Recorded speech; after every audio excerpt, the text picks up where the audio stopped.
Welcome to Epstein Becker Green's Employment Law This Week podcast. I'm George Whipple, and Happy New Year. 2025 was a whirlwind that brought sweeping changes for employers. To kick off 2026, we wanted to get a sense of what new trends could be emerging. So we asked my colleagues at Epstein Becker Green what they think the next buzzword in employment law will be.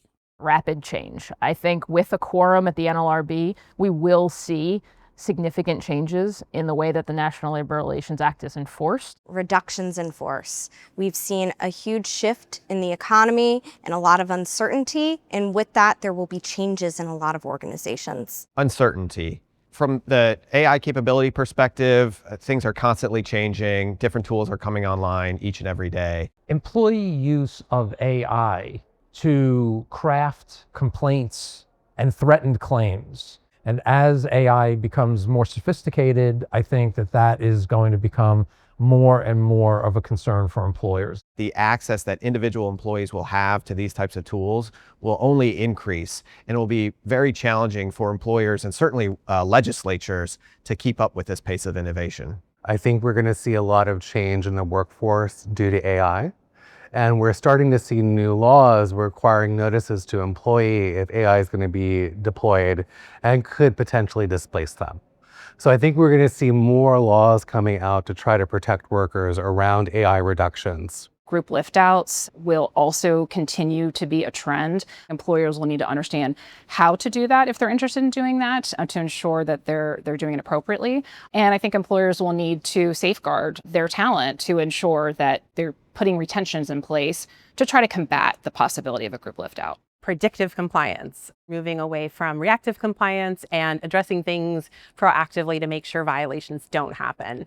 We see an increase in real-time monitoring of wage and hour violations and identifying potential retaliation issues before they appear. Quiet thriving, doing things like nurturing your relationships at work, finding meaningful work, crafting your career, being in charge of your own career, setting boundaries.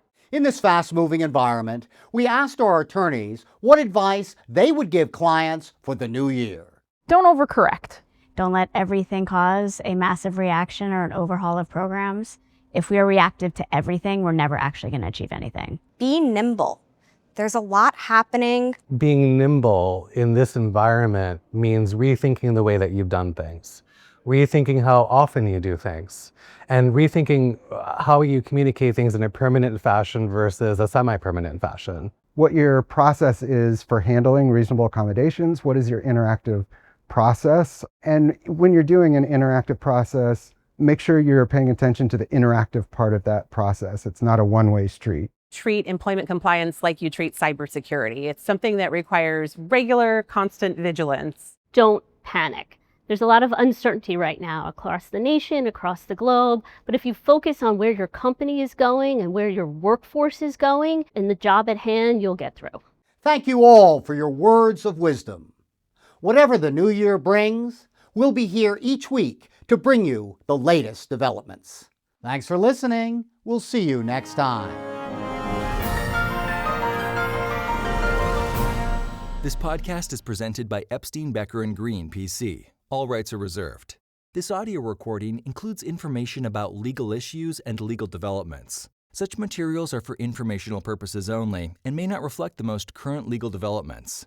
These informational materials are not intended and should not be taken as legal advice on any particular set of facts or circumstances, and these materials are not a substitute for the advice of competent counsel. The content reflects the personal views and opinions of the participants. No attorney-client relationship has been created by this audio recording. This audio recording may be considered attorney advertising in some jurisdictions under the applicable law and ethical rules. The determination of the need for legal services and the choice of a lawyer are extremely important decisions and should not be based solely upon advertisements or self-proclaimed expertise. No representation is made that the quality of legal services to be performed is greater than the quality of legal services performed by other lawyers.